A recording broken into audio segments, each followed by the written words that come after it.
Глава Коми провел встречу с победительницей первенства Европы по тяжелой атлетике среди юниоров и молодежи 15-23 лет Марией Андреевой. Спортсменка стала лучшей по сумме двоеборья. Она показала первый результат в рывке и заняла второе место в дисциплине толчок. Победа на таком серьезном первенстве – результат постоянных тренировок. Мария начала заниматься тяжелой атлетикой еще в 2010 году. Спустя 4 года получила спортивный разряд кандидата в мастера спорта, а в 2016 выиграла первенство России среди девушек до 15 лет и выполнила норматив мастера спорта России. Вы же не только спортсмен, да, вы же еще и мотиватор для других девчонок и мальчишек. Потому что всегда, когда есть победы, всегда ребят мотивируют прийти и заниматься спортом. Поэтому в этом смысле на вас и как на спортсменку, и как на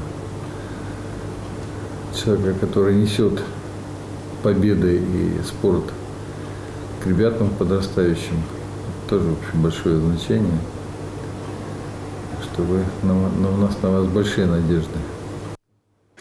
Следующая ступень – первенство мира, которое пройдет в декабре. Отбор спортсменов в этом году будет жестче. В состав национальной сборной смогут попасть только 5 человек. Но перспективы есть. Необходима поддержка республики. Победительница первенства Европы предложила дополнить перечень специальных стипендий спортсменам соревнований европейского уровня.